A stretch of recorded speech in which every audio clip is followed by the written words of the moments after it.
Aw ni ce aw ni ɲantuma a y'aw bisimila DMS TV sanfɛ foli an ta noban kanubaga n'a lamɛnbagaw bɛɛ lajɛlen Mali kɔnɔ ani Mali kɔ kan bi ye tarata ye novembre kalo tile 18 san 2025 aw ka don kibaru ni o wagati selen san'an ka da se an ka bi kunnafonibaw ma ni ka olu dɔw tulo kan an bɛ hakilina jigin k'aw bɛ se k'an dɛmɛ ni kunnafoniya kan ni n'a carili ani ka hakilinaw di hakilina jɔyɔrɔ la wale kɔfɛ bi kunnafoniba min b'an bolo ni ka olu dɔw tulo kan o dɔw bɛ tali kɛ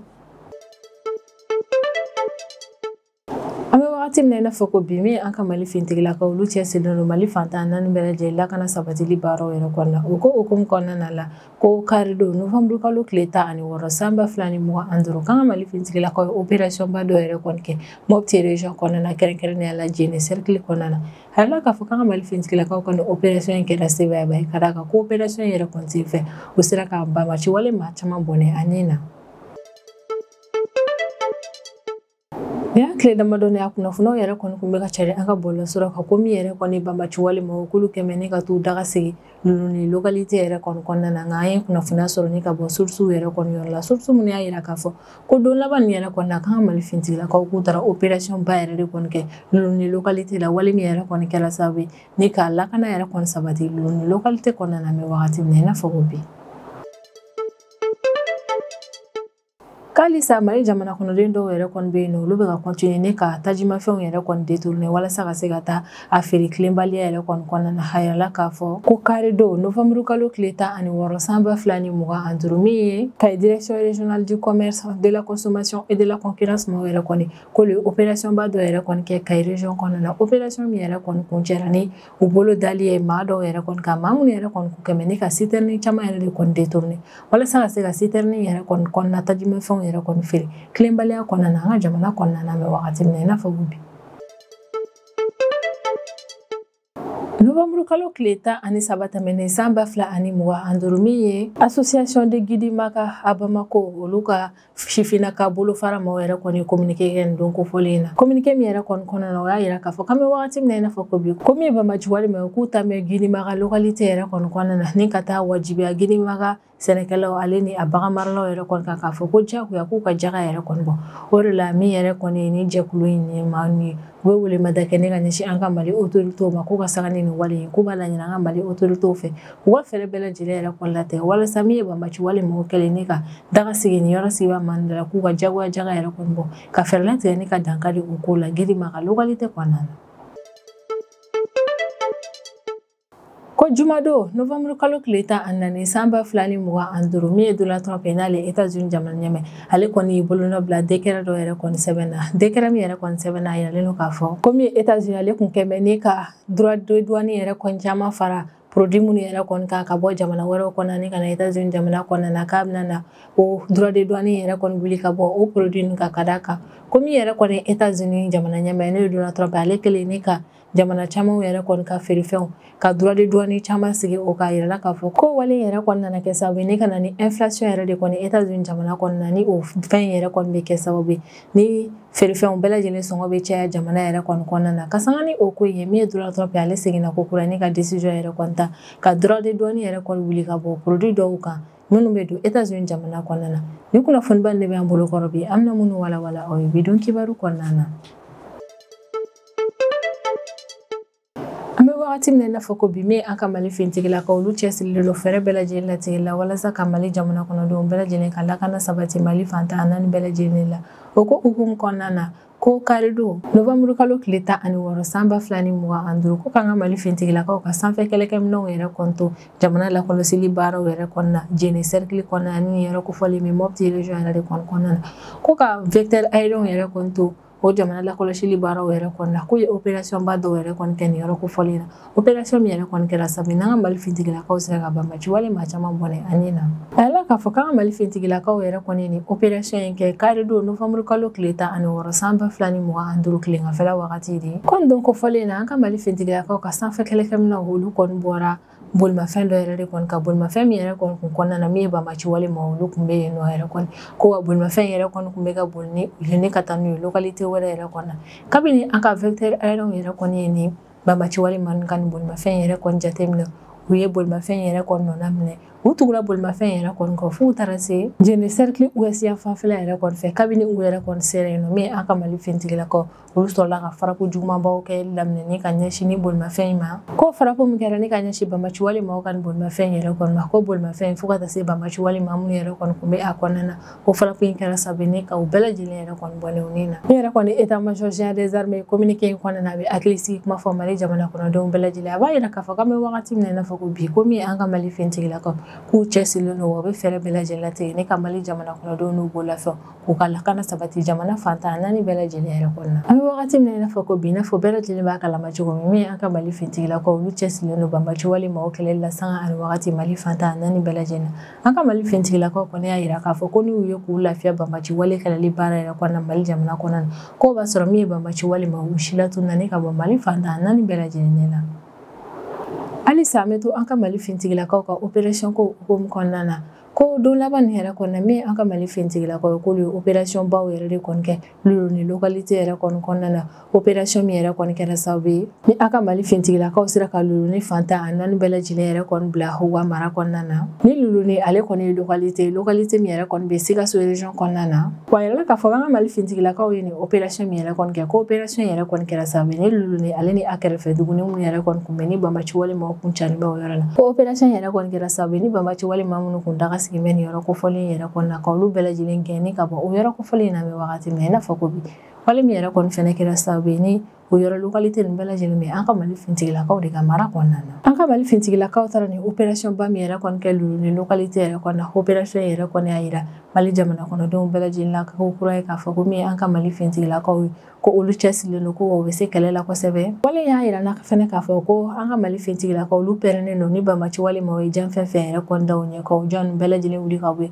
walasa ka se ka Mali jamana kɔnɔdenw bɛɛ lajɛlen n'u bololafɛnw ka lakana sabati Mali fantan naani bɛɛ lajɛlen na wagati laban yɛrɛ kɔnɔna an y'a ye k'a fɔ video caman yɛrɛ kɔni kun bɛ ka cari an ka bɔlɔlɔsiraw yɛrɛ kɔni kan video minnu yɛrɛ kɔni kɔnɔna na maa dɔw kun bɛ fɛ ka fɛɛrɛ latigɛ ni ka na ni faamuyabaliya de an ka jamana yɛrɛ kɔni kɔnɔna na k'a kɛ jamana kɔnɔdenw ɲɛna i n'a fɔ ko min yɛrɛ kɔni ye Lulu ni localité ye k'o bɛ Banbaci walimaw yɛrɛ kɔni ka mara kɔnɔna na nka an y'a ye k'a fɔ ko kɛlɛkɛyɔrɔw yɛrɛ kɔni na ko ninnu tɛ kelen ka na ka Banbaci walima ninnu yɛrɛ kɔni bɛ ka min yira bɔlɔlɔsiraw kan ale ni ko minnu yɛrɛ kɔni bɛ ka kɛ kɛlɛkɛyɔrɔ la k'u ka jan ɲɔgɔn na kosɛbɛ ko don tɛmɛnenw na min an ka Mali fintigilakaw olu taara opération ba dɔ yɛrɛ kɔni kɛ Lulu ni localité n'a kɛrɛfɛ village yɛrɛ kɔni na opération min yɛrɛ kɔni kɛra sababu ni menace fɛn fɛn kun bɛ localité na ka menace nin bɛɛ lajɛlen wuli ka bɔ yen Banbaci walimaw ka complice minnu yɛrɛ kɔni kun bɛ localité kofɔlen yɛrɛ kɔni na ka boloda kɛ olu bɛɛ lajɛlen kan ale ni jɛkulu minnu yɛrɛ kɔni kun bɛ Banbaci walima nin bolo fo ka taa se u daga sigiyɔrɔ ma ka cɛnni don u bɛɛ lajɛlen na sira min bɔ Lulu ni ka taa jamana région tɔw yɛrɛ kɔni na komi an ka Mali fintigilakaw u ye nin sira nin bɛɛ lajɛlen yɛrɛ kɔni lakana sabati o kɔni opération ninnu senfɛ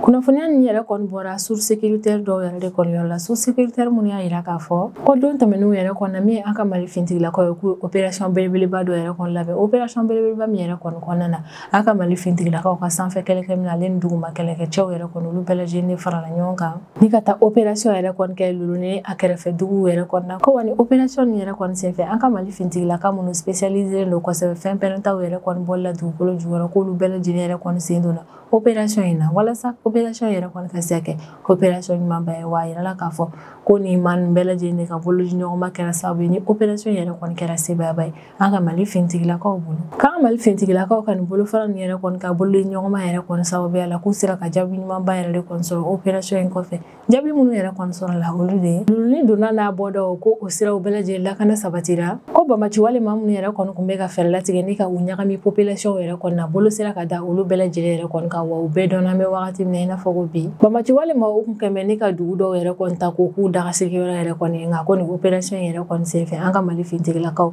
o ye tiɲɛni yɛrɛ kɔni don o yɔrɔ nin yɛrɛ kɔni na wale min yɛrɛ kɔni kɛra sababu ni yɔrɔ nin bɛɛ lajɛlen yɛrɛ kɔni bɛ an ka Mali fintigilakaw ka contrôle de kɔnɔ an bɛ wagati min na i n'a fɔ ko bi ko wagati laban nin yɛrɛ kɔni na sira dɔw yɛrɛ kɔni kun bɛ yen olu kun menacelen don Banbaci walimaw yɛrɛ kɔni fɛ nka ko nin opération yɛrɛ kɔni senfɛ an ka Mali fintigilakaw taara siraba nin bɛɛ lajɛlen yɛrɛ kɔni lakana sabati ka fɛɛrɛ latigɛ ni ka Banbaci walima nin bɛɛ lajɛlen gɛn ne ka bɔ nin yɔrɔ nin na a yɛrɛ k'a fɔ ko opération yɛrɛ kɔni senfɛ k'an ka Mali fintigilakaw u sera ka jaabi dumanba ninnu yɛrɛ de kɔni sɔrɔ a la wali min kɛra sababu ni bɛɛ lajɛlen y'a faamu k'a fɔ ko opération ninnu kɛra sebaayaba de ye surtout dɔw yɛrɛ kɔni ka kɔrɔfɔla k'an bɛ wagati min na i n'a fɔ ko bi ko village minnu yɛrɛ kɔni bɛ yen nɔ ni olu dogolen don kosɛbɛ ko banbati wale maaw b'u profiter o village yɔrɔ in yɛrɛ de kɔnɔ na ka to u k'u dagasigi yɔrɔ yɛrɛ kɔnɔ u man'u ka walejuguw kɛ u bɛ boli ne ka t'u dogo o yɔrɔ ninnu na ko nka kuma o kuma banbati wale maaw yɛrɛ kɔni mana na o kɛ min ye an ka Mali fintigilakaw olu b'u ka kɛlɛkɛbolow falen u bɛ fɛɛrɛ bɛɛ lajɛlen yɛrɛ kɔni latigɛ ni ka yɔrɔ nin bɛɛ lajɛlen minɛ banbati wale maaw la sanga ani wagati k'an bɛ wagati min na i n'a fɔ ko bi basigi o kɔni bɛ Luluni localité la wa Luluni localité ale kɔni fantan naani bɛɛ lajɛlen bɛ an ka Mali fintigilakaw bolo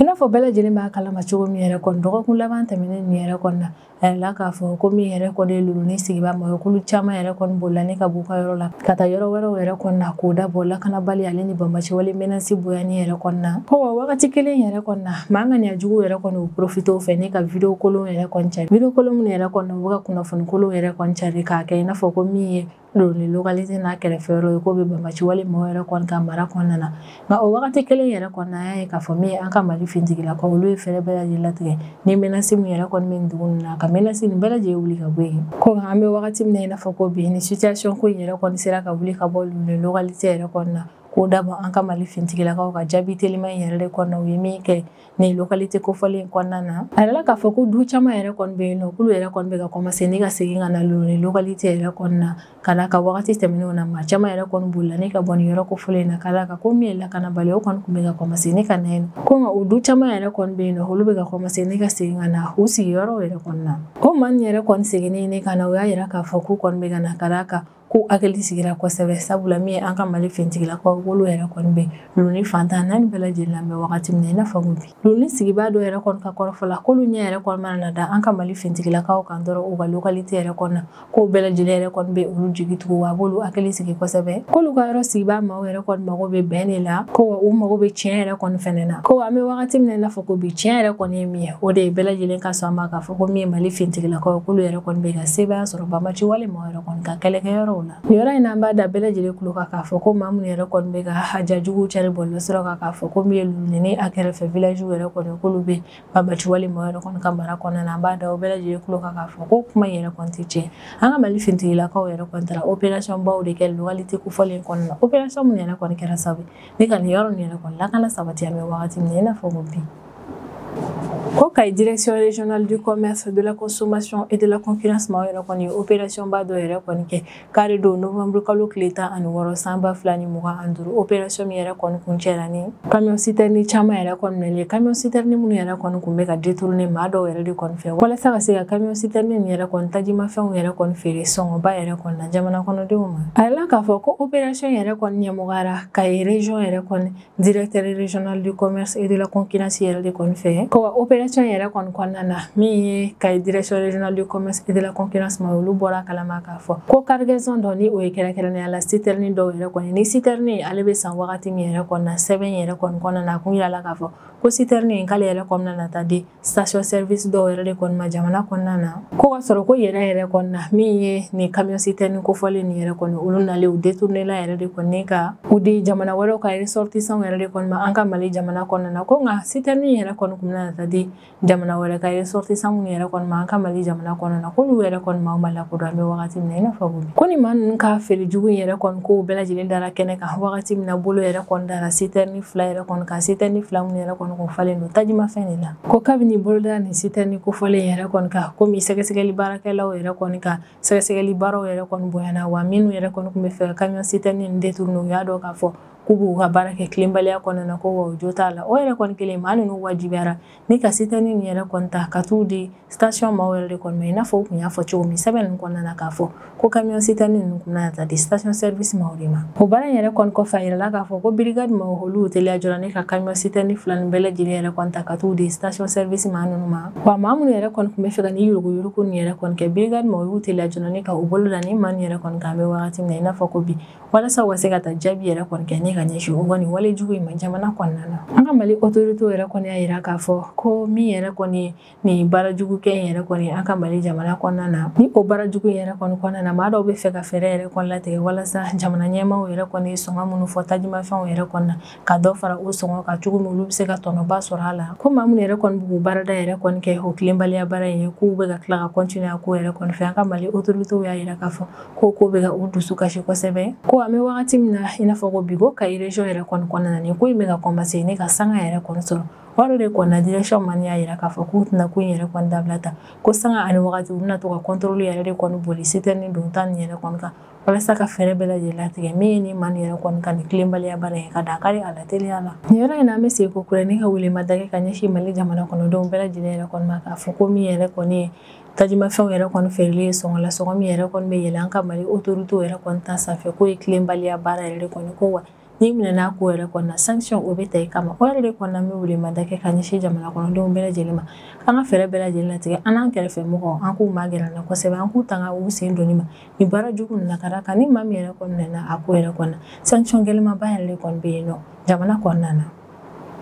Communiqué la min carila novembre kalo tile 13 tɛmɛnen san 2025 association de Gidimaga Kafo Agaw maaw yɛrɛ kɔni kɛrɛnkɛrɛnnenya la olu ka sifinnakaw ka bolofara yɛrɛ kɔni olu bɛ bɔ ni ka kuma ni communiqué yɛrɛ kɔni kɔnɔna na communiqué min yɛrɛ kɔni kɔnɔna na u bɛ lasɔmini kɛ ni ka ɲɛsin an ka Mali autorité yɛrɛ kɔni ma ka yira an ka Mali autorité la k'a fɔ k'an bɛ wagati min na i n'a fɔ ko bi ko dɔw yɛrɛ kɔni bɛ ka kɛ Gidimaga localité yɛrɛ kɔni kɔnɔna na ko minnu man ka tɛ ka kɛ cogoya si la. Ni sifinnaka jɛkulu nin yɛrɛ kɔni ka communiqué yɛrɛ kɔni kɔnɔna na u bɛ an ka Mali autorité yɛrɛ kɔni la kunnafoniya k'a yir'u la k'a fɔ k'an bɛ wagati min na i n'a fɔ ko bi ko banbaci wale maa dɔ yɛrɛ kɔni kɛmɛ ni ka jagoya jaga yɛrɛ kɔni wajibiya Gidimaga sigibaa maaw yɛrɛ kɔni kan ni nin yɔrɔ kofɔlen bɛ Auru cercle de kɔnɔna na ni o ye Kayi région yɛrɛ de kɔni ye. Ko nin y'a wagati damadɔni yɛrɛ kɔni min ye banbaci wale maaw yɛrɛ kɔni olu kɔni bɛ ka taa Gidimaga localité yɛrɛ kɔni kɔnɔna na ka taa jagoya jagabɔ yɛrɛ kɔni wajibiya Gidimaga bagan maralaw yɛrɛ kɔni kan. O yɛrɛ de kɔni na ni sifinnaka jɛkulu man bɛ welemada kɛ ni ka ɲɛsin an ka Mali autorité yɛrɛ kɔni ma ko b'a laɲini an ka Mali autorité yɛrɛ kɔni fɛ u ka baara de ye min ye ni o ye ka Mali jamana kɔnɔdenw n'u bololafɛ u ka lakana sabati jamana fantan naani bɛɛ lajɛlen na. Ko b'a laɲini Mali autorité fɛ u ka na u k'u ka o baara yɛrɛ kɔni kɛ Gidimaga localité kɔnɔna na. Sifinnaka ninnu ka jɛkulu maaw yɛrɛ kɔni ka kɔrɔ fɔlɔ u ka communiqué yɛrɛ kɔni kɔnɔna na ko lakanabaliya min bɛ an ka Mali jamana kɔnɔna na hali n'a sɔrɔ an ka Mali autorité bɛ k'u seko n'u damayira yɛrɛ kɔni kɛ o lakanabaliya ko in na ko lakanabaliya yɛrɛ kɔni bɛ ka kɛ sababu ye ni pratique dɔw yɛrɛ kɔni bɛ ka caya pratique minnu yɛrɛ kɔni ni an ka jamana localité caman yɛrɛ kɔni kan kow tɛ taa ni ɲɔgɔn ye. O ko in yɛrɛ de kɔni kɛra sababu ye ni association Gidimaga maaw yɛrɛ kɔni bɔra ni ka communiqué yɛrɛ kɔni kɛ communiqué min yɛrɛ kɔni kɔnɔna u bɛ lasɔmini kɛ ni ka ɲɛsin an ka Mali autorité ma k'a yir'u la k'a fɔ k'an bɛ wagati min na i n'a fɔ ko bi ko Gidimaga localité yɛrɛ kɔni kɔnɔna na ko dɔw bɛ ka kɛ yen nɔ minnu tɛ bɛn ko o ko in yɛrɛ kɔni bɛ ka kɛ banbaci wale maa dɔw de fɛ ni o banbaci wale maa nin yɛrɛ kɔni bɛ ka jagoya jaga yɛrɛ kɔni wajibiya Gidimaga localité bagan maralaw yɛrɛ kɔni kan. Ni jɛkulu in ɲɛmaa ni o ye Idrissa Cissé yɛrɛ kɔni ye ale kɔni bɛ kuma communiqué yɛrɛ kɔni kɔnɔna na a y'a yira k'a fɔ k'an bɛ wagati min na i n'a fɔ ko bi ko Mali jamana yɛrɛ kɔni ka lakanako lahalaya ko kɛmɛ sababu ye ni ka olu ka jɛkulu maaw bɛɛ lajɛlen jɔrɔ o y'a yira k'a fɔ k'an bɛ wagati min na i n'a fɔ ko bi olu jɔrɔlenba yɛrɛ de kɔni don ka d'a kan olu bɔra kalama k'a fɔ ko nin y'a wagati damadɔlen min ye banbaci wale maa dɔw olu kɔni t'an bɛ Gidimaga localité yɛrɛ kɔni kɔnɔna na ni ka jagoya Gidimaga bagan maralaw yɛrɛ kɔni kan ko f'u ka jagoya jagaw yɛrɛ de kɔni bɔ ko a sanga ni situation yɛrɛ kɔni ni situation yɛrɛ kɔni olu Gidimaga jɛkulu maaw tɛ jɛn ni a ye ko yɛrɛ de kɔni na olu bɛ an ka Mali autorité yɛrɛ kɔni wele an ka Mali autorité ka fɛɛrɛ bɛɛ lajɛlen yɛrɛ kɔni latigɛ u ka baara ye min ye jamana kɔnɔdenw yɛrɛ kɔni yɔrɔ la u ka o baara in kɛ ni o de ye ka Mali jamana kɔnɔdenw n'u bololafɛnw ka lakana sabati Mali fantan naani bɛɛ lajɛlen na. Jɛkulu maa nin yɛrɛ kɔni y'a yira k'a fɔ k'u bɛ hakilinaji kɛ k'a fɔ ko Gidimaga localité maaw yɛrɛ kɔni olu b'u dayirimɛ sɔrɔ bagan mara hali ni sɛnɛ yɛrɛ de kɔni na ko wa ni secteur ba fila ninnu ni Gidimaga localité maaw b'u dayirimɛ sɔrɔ o yɛrɛ de kɔni na ko mɛna seli min an bɛ wagati min na i n'a fɔ ko bi banbaci wale maa ninnu ko jugu ninnu sababuya la ko yɛrɛ de kɔni na olu bɛ welemada kɛ ni ka ɲɛsin Gidimaga localité ale ni Mali localité bɛɛ lajɛlen yɛrɛ kɔni ma k'a yir'u la k'a fɔ k'an bɛ wagati min na i n'a fɔ ko bi ko Gidimaga localité yɛrɛ kɔni kɔnɔna na ko kow ka jugu kosɛbɛ u bɛ lasɔmini gɛlɛmaba kɛ ni ka ɲɛsin an ka Mali autorité yɛrɛ kɔni ma ko ni an ka Mali autorité yɛrɛ kɔni m'a lajɛ ni ka mesure dɔw yɛrɛ kɔni ta teliya la ko fɛn min yɛrɛ kɔni bɛ daminɛ bi ni jagabɔ ye ko sini a bɛ se ka kɛ maa nin yɛrɛ kɔni bɛna a falen ni ka a wajibi a gidimaga sigiba o bɛɛ lajɛlen yɛrɛ kɔni ka ko bɛɛ yɛrɛ de kɔni ka jaga bɔ association man yɛrɛ kɔni ka communiqué kɔnɔna na o bɛ hakililajigi yɛrɛ kɔni kɛ k'a yira k'a fɔ k'u bɛ bɛɛ lajɛlen hakililajigi k'a fɔ ko min yɛrɛ kɔni gidimaga localité ye ni localité belebeleba yɛrɛ kɔni don fo commune 9 yɛrɛ de kɔni bɛ a kɔnɔna na k'u bɛ hakililajigi k'a fɔ ko min ye ni localité kofɔlen ye ko poste de contrôle tɛ yen wa ka militaire foyi fɛnɛ tɛ yen ko ka sɔrɔ ko yɔrɔ kofɔlen yɛrɛ kɔni bɛ zone min yɛrɛ kɔni na o zone ni Mali ni Mauritanie ka frontière yɛrɛ kɔni ka surun kosɛbɛ ko an ka Mali fintigilakaw tɛ localité yɛrɛ kɔni kɔnɔ min na ko yɛrɛ kɔni bɛ kɛ sababu ye ni population olu bɛ se ka kɛ banbaci wale maaw ka cible ye ka taa ka fanga foyi yɛrɛ kɔni tɛ population yɛrɛ kɔni na banbaci wale maaw kɔrɔ ko yɛrɛ de kɔni na olu ka jɛkulu maaw bɛ wuli madakɛ ni ka ɲɛsin an ka Mali autorités hali ni gidimaga autorités locales bɛɛ lajɛlen ma ko b'a laɲini autorités yɛrɛ kɔni fɛ u ka mesure kɛrɛnkɛrɛnnen dɔw yɛrɛ kɔni ta walasa min ye lakana ye ka se ka o sabati ni localité kofɔlen kɔnɔna na wale min yɛrɛ kɔni bɛ kɛ sababu ye ne ka nin yɔrɔ sigibaa ma nin bɛɛ lajɛlen yɛrɛ kɔni ka lakana yɛrɛ kɔni sabati banbaci wale manu kan ni wale jugu ninnu contrôle an bɛ wagati min na i n'a fɔ o bi yɔrɔ in yɛrɛ kɔni fɛnɛ na an bɛ fara ni manu kan ni ka wulimadɛkɛ ka ɲɛsin an ka Mali autorités yɛrɛ kɔni ma k'u ka fɛɛrɛ bɛɛ lajɛlen tigɛ ni ka mesure gɛlɛman ale ni mesure teliman dɔw yɛrɛ kɔni ta walasa banbaci wale maa minnu yɛrɛ kɔni bɛ ka jagoya yɛrɛ kɔni wajibiya gidimaga ka bagan maralaw yɛrɛ kɔni ka fɛɛrɛ latigɛ ni ka o banbaci wale maa ninnu si latunu wale min bɛ kɛ sababu ye ni Mali jamana kɔnɔdenw n'u bolola fɛ u ka lakana bɛ sabati Mali fantan naani bɛɛ lajɛlen na ni ne bɛ dan sigi an ka bidon kibaru la an b'an kanubaga n'a lamɛnbagaw bɛɛ lajɛlen fo Mali kɔnɔ ani Mali kɔ kan an bɛ hakililajigi k'aw bɛ se k'an dɛmɛ ni kunnafoniya ni kan ni na carili ani k'aw hakilinaw di hakililajiyɔrɔ la wale kɔfɛ an b'a fɔ yan ko anw k'an bɛn a ɲɔgɔnna wɛrɛ ma